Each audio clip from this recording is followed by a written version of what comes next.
The morning I found out my wife had signed away my company, I was holding 2 cups of coffee, one for me, one for her, standing outside the glass doors of a boardroom I had built from nothing. I remember the exact weight of those mugs in my hands. The warmth of them. The ridiculous normalcy of it. I had come to surprise Angela at the Vertex Capital offices because it was our 5th wedding anniversary, and I thought maybe we could sneak out for lunch at that French place on Wentworth Avenue where she'd cried happy tears when I proposed. I had a reservation. I had a card in my jacket pocket. I had been genuinely, stupidly happy walking through those lobby doors. Then I saw the projected slide through the glass, and I stopped moving. The slide read, Meridian Tech, Asset Transfer Agreement.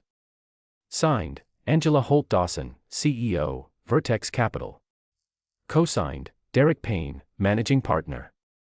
My company. Meridian Tech. The company I had founded 9 years ago in a 2-bedroom apartment with a secondhand server rack and a business plan written on legal pads. The company whose name I had legally protected, whose intellectual property I had filed patents on, whose founding documents bore my signature alone. That company was on a slide in my wife's boardroom, being transferred under an agreement that did not have my name on it anywhere. The coffee started going cold in my hands. I stood there long enough to watch Angela laugh at something Derek Payne said. Derek Payne. I knew him. We had played golf with him twice. He was Vertex Capital's managing partner and one of the most aggressive deal makers in the city. Angela had mentioned him in the way she mentioned all her colleagues, clinically, professionally, the way she described furniture. Derek thinks we should expand into logistics. Derek flagged an interesting acquisition. Never anything that made me look twice. She was laughing now in a way she didn't laugh at home anymore. I watched her reach across the table and touch his arm when she said something. I watched him lean in, and I watched the entire room read it the same way I did, because 2 of the junior associates glanced at each other with that careful, practiced blankness of people who have been pretending not to notice something for a long time. I set both coffee cups down on the floor outside the boardroom. I didn't throw them. I didn't bang on the glass. I walked back to the elevator, rode it down 17 floors, and sat in my car in the parking garage for 45 minutes. Then I drove to my attorney's office. Daniel Rees had been my lawyer since year 3 of Meridian. He was the kind of attorney who wore suspenders unironically and kept a baseball signed by Willie Mays on his desk as a reminder, he said, that even legends strike out. When I sat down across from him and told him what I had seen on that slide, he didn't say anything for a long moment. He pulled out a legal pad and a pen. Walk me through the founding documents, he said. I'm the sole founder. Angela was never a partner, never a shareholder. When we got married, she had her own career, her own money. We kept everything separate by mutual agreement. She has no ownership interest in Meridian. And Vertex Capital. They approached me 8 months ago about a potential investment. I was in preliminary talks. Nothing was signed. I had a letter of intent in draft that my team was still reviewing. Nobody had authority to execute anything on my behalf. Daniel tapped his pen against the legal pad. So she used her position as CEO of Vertex to push through a transaction involving your company, without your knowledge or authorization, and co-signed with her managing partner. That's what the slide said. That's not just a divorce problem, Ryan. That's fraud. The word landed in the room like something dropped from a height. I had known it intellectually, somewhere in the garage while I sat in my car. But hearing Daniel say it out loud made it real in a way I wasn't prepared for. My wife had committed fraud against my company. The woman I had built a life with, the woman whose name I had added to my emergency contacts, the woman who knew I took my coffee with 1 sugar and hated overhead lighting, she had forged a path through my life's work and handed pieces of it to her managing partner without a single conversation. I need to know everything, I said. The full scope of what they did. Before I do anything else. Daniel nodded. Give me 24 hours. And Ryan, don't go home tonight. I didn't go home. I checked into a hotel downtown and spent the night going through every email Angela and I had exchanged about Meridian over the past 2 years. Most of them were casual. How'd the product demo go? Did the Chen account come through? You work too hard, babe. Normal marriage things. But when I looked closer, I noticed a pattern I had been too trusting to see before. She had asked very specific questions at very specific times. After my quarterly board meetings. After key hires. After I mentioned we were close to a valuation milestone. She had been feeding information to Vertex Capital. To Derek. I sat on the edge of the hotel bed at 3 in the morning with my laptop and a minibar Sprite I wasn't tasting, and I let myself feel it fully. The betrayal. Not the legal betrayal, I would handle that with Daniel in the daylight, but the other kind. The kind that lives in your chest and makes you replay conversations looking for the lie. Our 5th anniversary dinner. A reservation at a French restaurant. She had known, walking out of that boardroom, that I was planning to surprise her. She had known, and she had sat at that table with Derek Payne and laughed and signed her name to a document that gutted me. I thought about the early years. Angela had been sharp and ambitious when I met her, a rising VP at a mid-size investment fund, brilliant in rooms full of brilliant people, the kind of woman who made you feel like your best ideas were good enough just by listening to them. We had supported each other's careers genuinely, I thought. I had taken calls from her board at midnight to help her prep. I had read every pitch deck she made in her first year at Vertex. I had been proud of her. I had told people, unprompted, at dinner parties, "Have you met my wife? She runs Vertex Capital. She built that from a regional fund into what it is now." I said it with the specific pride of someone who has never once doubted the person they're describing. That pride felt like something physical being removed from my body. The next morning, Daniel called at 7:30. "It's worse than you thought," he said, which is never how you want a lawyer to start a sentence. The asset transfer agreement Angela and Derek had signed was structured to give Vertex Capital controlling interest in Meridian's intellectual property through a licensing assignment dressed up as an investment vehicle. On paper, it looked like a standard IP licensing deal. But the underlying structure would have allowed Vertex to exercise an option to acquire the remaining equity within 18 months at a predefined price, a price that had been calculated, Daniel believed, using internal Meridian financials that I had never made public. Financials that could only have come from me, through Angela. They had been planning this for at least a year. "Can we void it?" I asked. "Absolutely," Daniel said. "You never authorized the transaction. Angela had no standing to act on your behalf. Derek Payne co-signed a fraudulent agreement. We voided on the basis of lack of authority, material misrepresentation, and breach of fiduciary duty by Vertex Capital in their role as a prospective investment partner. We file today." "File everything," I said. "And I need a divorce attorney. I already have someone in mind. Her name is Patricia Weld. She's the best in the city." I called Patricia Weld from the hotel lobby while a family with 3 young children checked in across from me, the smallest one dragging a stuffed elephant by its trunk across the marble floor. I watched that kid with the blank attention of someone who cannot quite connect to anything around them and told Patricia everything I had told Daniel. She listened without interrupting. "Has she contacted you?" Patricia asked. "She sent 4 texts asking where I am." "I haven't responded." "Don't respond yet. Do you have access to your joint financial accounts?" "We have a joint account for household expenses. My business accounts are separate." "Good. Don't touch the joint account. Let's not give her anything to work with on your end. I want to meet with you this afternoon." I met with Patricia at 2 o'clock. She was a compact, precise woman in her 50s who wore her gray hair short and had the energy of someone who had heard every version of every story and was still paying full attention to yours. She walked me through the divorce process the way a surgeon explains a procedure, clearly, without false comfort, with complete confidence in the outcome. "Given what you've described," she said, "the fraud discovery substantially affects the equitable distribution conversation. Her conduct in relation to your business assets is going to matter. Has Meridian ever been considered marital property?" "No. Founding predates the marriage by 3 years. We have a prenuptial agreement." Patricia smiled slightly.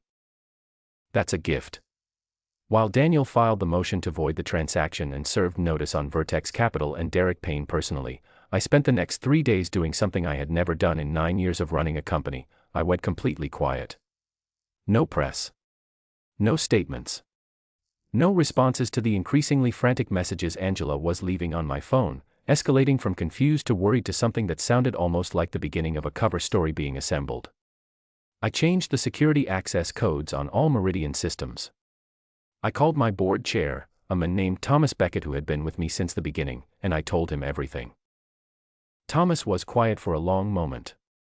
Then he said, "What do you need from me?" "I need the board locked down. Nobody talks to Vertex Capital. Nobody talks to Angela or anyone connected to her. If Vertex reaches out through any channel, it goes directly to Daniel." "Done," Thomas said. "And Ryan, I'm sorry. I know this isn't just a business problem." He was right. It wasn't. That night in the hotel, which had become a strange kind of temporary life I was adjusting to, I let myself grieve. Not dramatically, I wasn't a man who put his fist through walls, but quietly and completely. I sat by the window with a glass of whiskey and thought about what I had trusted and what I had lost and how those two things were not the same size. What I had trusted was enormous. What I had lost was her. And I was surprised to discover, sitting there in the dark of a hotel room with the city laid out below me like a circuit board, that the grief was survivable. It was immense and it was real and it did not kill me. That was the night the sadness became something colder. I began to see the situation with a clarity I hadn't had when emotion was still muddying the view. Angela and Derek had structured this deal carefully.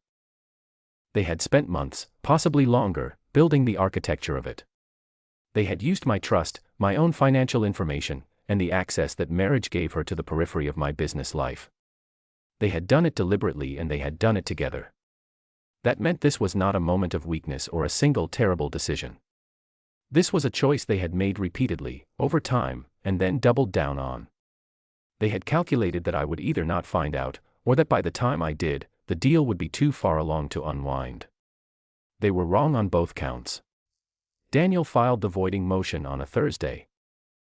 By Friday morning, Vertex Capital's legal team was in contact with him, and by Friday afternoon, Derek Payne had retained his own separate attorney, which told me everything I needed to know about how much he trusted Angela to protect him. When the walls start cracking in a conspiracy, the people involved stop circling the wagons and start calculating their own exits. Derek had begun calculating. I had my own moves to make.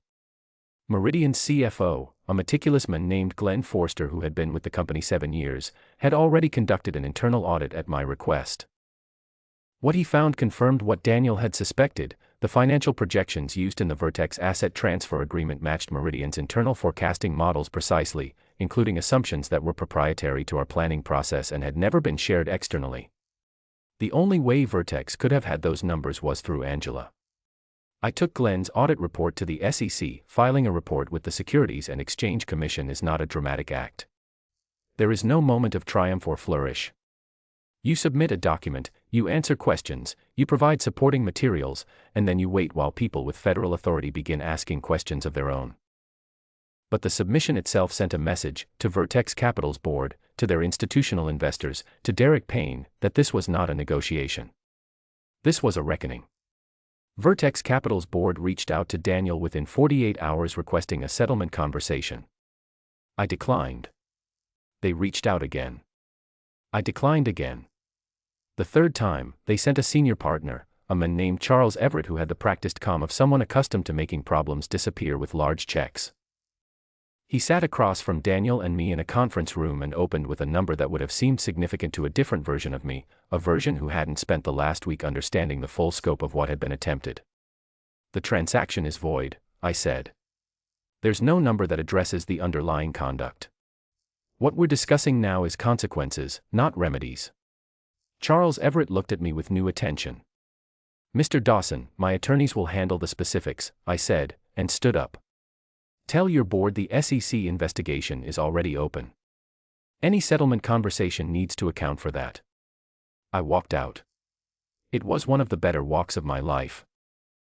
Derek Payne, meanwhile, was discovering what it meant to have your professional network evaporate. The co-signature on a fraudulent transaction was not a small thing in the investment world. 2 of Vertex Capital's major institutional investors had already requested an internal governance review. 3 companies that had been in acquisition talks with Vertex quietly let those conversations lapse. Derek had built his reputation on being the man who could close any deal, ruthless, yes, but reliably ruthless, which in finance is considered a virtue. Now he was the man who had co-signed a fraudulent IP transfer with the wife of the target company's founder. Nobody in that world wanted to be near that. I heard through Thomas, who heard through a mutual contact in the investment community, that Derek had tried to negotiate a soft exit from Vertex, a quiet departure that would let him preserve some dignity and possibly land somewhere else without the full weight of the story following him. Vertex's board refused. They were cutting him loose publicly, because the only way to save the firm's reputation was to make Derek the story. He was going to absorb the full impact alone. Angela called me 19 times over the 2 weeks following my disappearance from our house. She texted more than that. The messages evolved in a way I found almost clinical to observe, because I had stopped being the person who loved her and become the person who was watching this unfold from a position of complete knowledge. First, Ryan, where are you? I'm worried. Then, I know you might have seen something, let me explain. Then, it wasn't what it looked like. Then, and this was the one that told me everything about who she was when she was frightened, I was doing this for us. For our future. Vertex would have made Meridian worth 3 times what it is. You need to call me. She thought she could still reframe it. She thought there was still a version of this where she was the hero. When Patricia served her with divorce papers, the text stopped. She retained an attorney, a man named Stephen Cole who had a reputation for aggressive litigation. Stephen reached out to Patricia and suggested we meet to discuss the full picture. Patricia relayed the message and I told her to say we were happy to discuss the full picture, as long as the full picture included the SEC referral and the fraud filing. Stephen Cole sent back a revised request for a more limited conversation. I attended the mediation myself, which my attorneys had advised against, but I felt strongly that I needed to be in the room. Angela arrived in the kind of carefully assembled professional composure that I recognized from years of watching her prepare for difficult meetings, pressed suit, hair pulled back, a face that had been arranged into something calm and reasonable. She looked at me when she walked in and I watched something move through her eyes. Not guilt. Something more like the recalculation of a person who has just seen that a situation they thought they could manage is significantly larger than they planned for. Ryan, she said. Angela. We sat on opposite sides of a table in Patricia's conference room and her attorney presented a proposed framework that was essentially a request for me to accept a quiet divorce settlement that would bury the business conduct under a non-disclosure agreement. Angela would waive any claim to marital assets. In exchange, I would agree not to pursue the fraud case personally. I let him finish. Then I said, no. Mr. Dawson, the fraud case doesn't belong to me alone. The SEC is already involved. The Vertex Capital institutional investors have engaged their own counsel. Derek Payne is being terminated for cause. These are processes that exist independent of my personal decision-making at this point. You understand that? Stephen Cole understood it. He looked at Angela. Something passed between them that I recognized as the moment when a client realizes their attorney has been telling them the truth and they haven't been listening. Angela looked at me directly for the first time since she'd walked in. I made a mistake, she said. I know you don't believe that, but I genuinely believed Vertex's involvement would benefit Meridian. I thought if it was already structured, you'd see the value in it. You thought, I said carefully, that if you did it without asking me, I'd look at what you'd done and be grateful. She didn't answer. Which was an answer. You've known me for 8 years, Angela. You know who I am. You knew I would never agree to what you were planning, so you didn't ask. And you used everything I trusted you with to do it anyway. The room was very quiet. That's not a mistake, I said. That's a decision. And now you get to live with it. I signed the divorce documents 6 weeks later. Patricia had ensured the terms were comprehensive and unambiguous, the prenuptial agreement held, my business assets were fully protected, and the marital estate was divided without drama. Angela kept the house, which she had contributed to equally, and I had no interest in fighting over square footage. I took my freedom and I took Meridian and I took the knowledge of what I was worth when everything was stripped back to nothing but me. The SEC investigation into Vertex Capital concluded that Derek Payne and Angela had engaged in material misrepresentation and breach of their fiduciary obligations in attempting to structure the unauthorized transaction. Derek was barred from the securities industry for 5 years and required to pay a substantial civil penalty. Vertex Capital settled with the SEC for an amount that their press release described as, not an admission of wrongdoing, which is investment speak for, we did the thing but we paid enough that no one is going to prison. 3 senior Vertex partners resigned within a year. The firm shrank. The reputation they had spent 2 decades building took a hit from which industry insiders told me privately they might not recover. Angela lost the Vertex CEO position as part of the separation from the firm they forced in the aftermath of the investigation. She had her own financial resources, she was not a poor woman, but the specific thing she had sacrificed everything to protect, her standing in that world, her access to that level of power and deal-making, was gone. She moved to a smaller firm in another city. I heard this through a mutual friend who mentioned it the way you mention the weather, and I received it the same way. Derek Payne, I heard, had tried to launch his own independent advisory firm and found that the doors which had once opened immediately for him now required significantly more knocking. The people who had circled around him when he was a power broker had very efficiently redistributed their loyalties. He was not destroyed, men like Derek rarely are, entirely, but he was diminished, and in the world he had built his identity in, diminishment was its own kind of devastation. I thought about them less than I expected to. What occupied my attention instead was Meridian. I came back to the company with the specific energy of someone who has been reminded with great force that what they have built is worth protecting. I brought in a communications firm to manage the public story carefully, not defensively, but clearly. Meridian identified and voided an unauthorized transaction and cooperated fully with regulatory authorities. That was the statement. Single sentence. We gave no interviews. We let the work speak. And the work was extraordinary.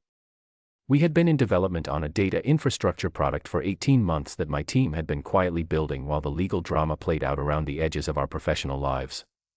I had been careful to keep that work completely siloed from any information Angela might have had access to. It launched in the spring of the year following the divorce, and within 4 months it had been adopted by 3 enterprise clients whose names I am not permitted to disclose but which you would recognize immediately. The Meridian valuation, the one that Angela and Derek had tried to capture at a predefined price using inside information, had roughly doubled by the time any of their paperwork would have been exercisable. They had underestimated what I was building. I found a cold satisfaction in that which was cleaner and more complete than anger. Thomas threw me a small celebration dinner when we closed the 3rd enterprise contract, just the core team, 12 people who had stayed through everything without complaint. I sat at the head of a table in a private room at a restaurant I'd chosen for no particular reason and looked at the people who had shown up every morning and done the work, and I felt something I hadn't been able to locate for a long time. Gratitude, yes. But also something simpler. I felt like myself. Speech, someone said, and there was laughter around the table. I stood up. I am not a man who makes long speeches. 9 years ago, I said, I started a company in an apartment with furniture I bought from a garage sale. Tonight we closed a contract worth more than everything in that apartment including the building. I want to say something about all of you, but I think you already know it, so instead I'll just say this: nobody takes what we built. Not now, not ever. And we're just getting started. They cheered. It was a small, real sound in a private room, and it was enough. The physical transformation that people often describe after a marriage ends, the gym, the new routines, the version of yourself you forgot you were, happened to me more quietly than dramatically. I started running in the mornings, not to change my appearance but because I needed somewhere to put the energy that had previously been absorbed by a marriage that, I now understood, had been working very hard to contain me. I slept better than I had in years. I cooked, which I had not done in the marriage because Angela had always dominated the kitchen not out of love of cooking but out of a preference for controlling domestic environments. I discovered I was competent at it. Not a great cook, but a real one. Eggs and pasta and the occasional roast chicken that my friend Kevin declared acceptable. Kevin had been my closest friend since college. He had never trusted Angela. I knew this in retrospect because after the divorce he admitted it with the careful diplomacy of someone releasing a truth they'd been sitting on for years. She always made me feel like I was being evaluated, he said. I didn't argue with him because I knew what he meant. She had evaluated everything, including me, and she had decided at some point that what I was worth could be converted into a transaction. Kevin introduced me to a woman named Claire about 8 months after the divorce was finalized. She was a landscape architect who worked on large public projects, parks, urban greenways, the kind of designs that changed how a city breathed, and she had a stillness to her that I had not experienced in a long time in another person. Not a passive stillness. An intentional one, the quality of someone who has decided what matters to them and organized their life accordingly. I told her on our third date that I'd been through a divorce that involved fraud and federal investigators, expecting that to be the kind of thing that ends a new relationship before it starts. She looked at me carefully and said, "Did you get through it?" "Yes," I said. "Then it's history," she said. "Tell me when you want to." I did tell her, eventually. All of it. She listened the way she seemed to do everything, with complete attention and without performance. When I finished, she said, "You trusted someone completely and they chose to betray that trust for their own advantage. That says nothing about your judgment. It says everything about her character." It was a simple thing to say. I had needed to hear it from someone who was not my attorney. We took it slowly. I had made my peace with the possibility that I might not meet someone I trusted again for a long time, and I had built a version of my life that was whole without that. But Claire was patient and genuine, and the contrast with what I had known before was vivid enough that I never had to manufacture appreciation for what we were developing. It was simply obvious that it was different. That it was real. The moment I had been building toward without fully acknowledging it came on a Tuesday morning, 14 months after the divorce was finalized. I was in my office at Meridian, my name on the door, my company fully intact, the fraudulent transaction voided to nothing, when my assistant forwarded me a message. Angela had sent it to the Meridian General Contact email, which was not a number she had any right to use to reach me personally, but which I suppose was the only option she felt she had. The message was 3 paragraphs long. I will not reproduce it fully because the specific words don't deserve that kind of permanence, but the substance was this: she had made the worst decision of her life. She understood now that she had destroyed the best relationship she would ever have, and the greatest partnership, and she had done it out of ambition and arrogance and a failure to value what was real. She was not asking for anything. She just wanted me to know. I read it once. I sat with it for a few minutes, not to reconsider but to check myself. To make sure what I felt was actually what I felt. What I felt was nothing that resembled what she was hoping for. There was no remaining tenderness to ignite. There was no bitterness either. Bitterness would have required me to still care in the wrong direction. What I felt was something closer to the specific quiet of a chapter that is finished. Not the dramatic closing of a book but the ordinary turning of a page. This part of the story was already behind me, and it had been for a while. I forwarded the message to Patricia with a note asking her to confirm there was nothing legally actionable in it and to file it. Then I closed the email and went back to work. I saw Angela once more, about 2 months after that. It was not a planned meeting. I was leaving a lunch at a restaurant in the financial district, the kind of working lunch that had started to fill my calendar again now that Meridian was the kind of company people wanted to be associated with, and I came through the front door as she was arriving. She looked exactly like herself, except less. Not physically degraded in some dramatic way, but reduced. There was a carefulness in her presentation that hadn't been there before, the quality of someone spending more effort to appear okay than okay actually requires. She stopped. I stopped. "Ryan," she said. "Angela," I said. She looked at me the way you look at a door you know won't open. "How are you?" she asked, and the question sounded exhausted, like she'd been practicing it and it still came out wrong. "Good," I said. And then, because it was simply and completely true, better than I've ever been, actually. I didn't say it to wound her. I said it because it was honest, and honesty had become a thing I valued with an intensity one hadn't anticipated on the other side of a betrayal.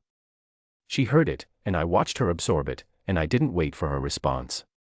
I nodded once, the nod of 2 people who share a history and nothing else, and I walked to my car. I didn't look back. Not because I was making a point, but because there was genuinely nothing behind me worth turning around for. My life was in front of me. Meridian was in front of me. Claire was in front of me. The product roadmap we had spent 6 months building, the team that had earned every contract we'd closed, the morning runs and the cooking and Kevin's standing Thursday poker game and the specific uncomplicated happiness of a man who knows what he has and knows what it cost, all of that was forward. 3 years after the day I stood outside a glass boardroom holding 2 cups of coffee and watching my wife's world intersect catastrophically with mine, Meridian closed a Series C funding round that valued the company at a number that would have made the original Vertex deal look like a garage sale transaction. We did it with a venture firm that had spent 18 months earning our trust through transparency and genuine partnership, the kind of relationship I had always wanted to build with the right investors, on terms that were mine. I remember the moment the wires cleared. It was a Thursday afternoon in October, and Glenn sent me a single text, "Done." I was standing in my office, and I looked out at the city through the window, same city, different view from a higher floor now, and I thought about that apartment where I had started. The secondhand server rack. The legal pads. I thought about everything that had been done to take this from me. I thought about the fact that they had failed. I had built something that could not be taken. Not because it was protected by enough legal documents, though it was. But because what made Meridian valuable was something that lived in me, in the clarity of the vision, in the quality of the people I'd brought around me, in the stubborn specific refusal to stop building even when someone I loved had tried to use my trust as a weapon against me. You can betray a man. You cannot betray what he's made of. I put my phone in my pocket and went back to work.